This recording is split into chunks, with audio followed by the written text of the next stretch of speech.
The Sleeping Beauty. Chapter 4 of Favorite Fairy Tales by Logan Marshall. Once upon a time there lived a king and queen who had no children. They longed very much for a child, and when at last they had a little daughter, they were both delighted, and great rejoicings took place. When the time came for the little princess to be christened, the king made a grand feast and invited all but one of the fairies in his kingdom to be godmothers. There happened to be 13 fairies in the kingdom, but as the king had only 12 gold plates, he had to leave one of them out. The 12 fairies that were invited came to the christening and presented the little princess with the best gifts in their possession. One gave her beauty, one gave her wisdom, another grace, another goodness, until all but one had presented their offerings.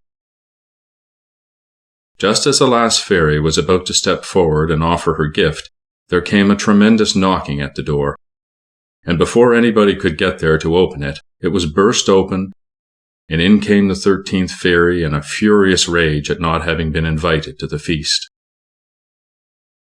When she saw all the gifts which the other fairies had presented the child, she laughed and exclaimed, "A lot of good all this beauty and virtue and wealth will do to you, my pretty princess.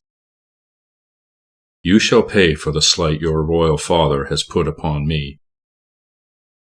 Then, turning to the terrified king and queen, she said in a loud voice, "When the princess is 15 years old, she shall prick her finger with a spindle and die." Having said this, she flew away as noisily as she came. The king and queen were in despair, and the courtiers stood aghast at the terrible disaster, while the little princess began to cry piteously, as if she knew the fate in store for her. Then the 12th fairy stepped forward.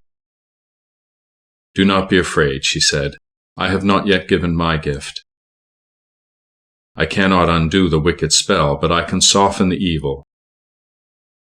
The princess, on her 15th birthday, shall prick her finger with a spindle, but she shall not die.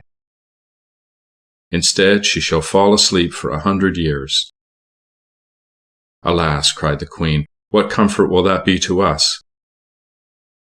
Long before the 100 years are past, we shall be dead, and our darling child will be as lost to us as if she were indeed to die." "I can make that right," said the fairy.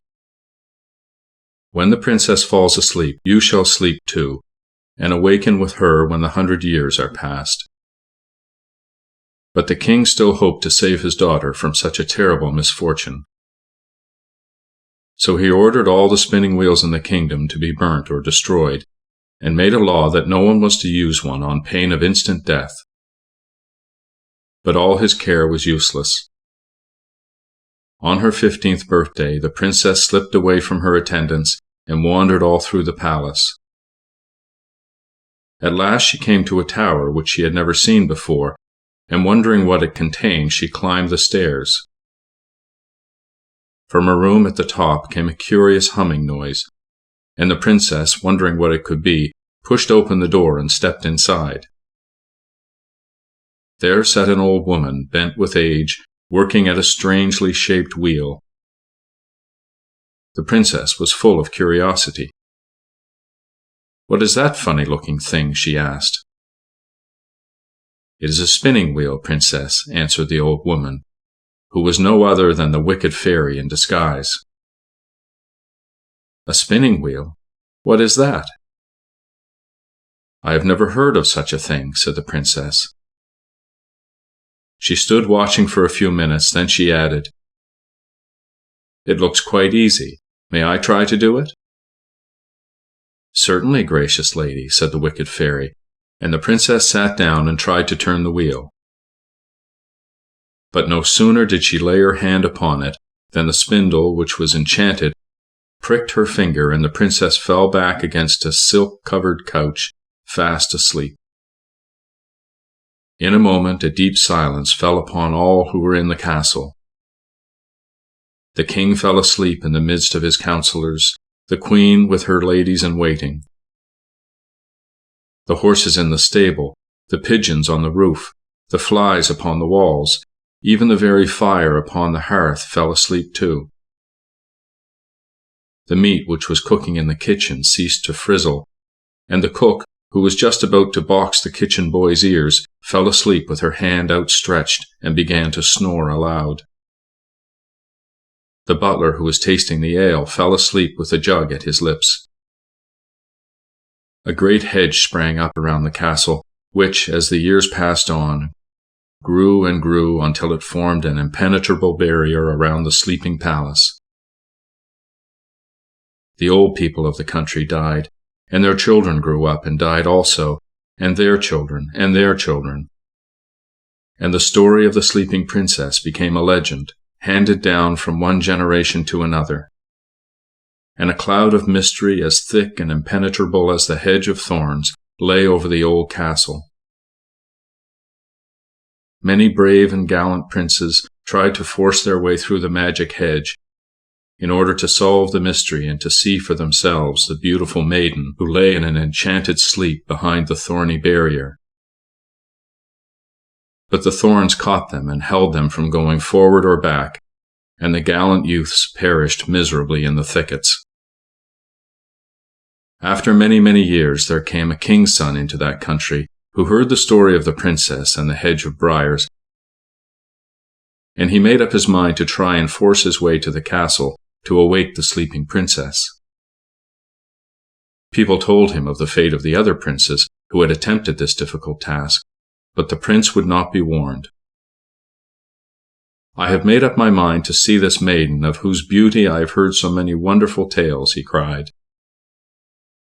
"I will force a way through the hedge of thorns and awake this sleeping beauty, or die in the attempt."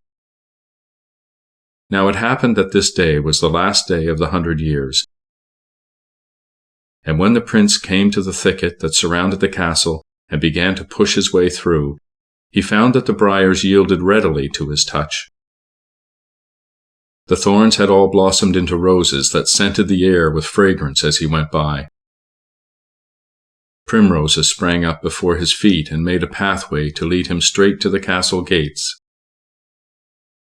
And the birds suddenly broke forth into singing, as if to tell the world that the 100 years of enchantment were over, and the princess about to be awakened from her long sleep.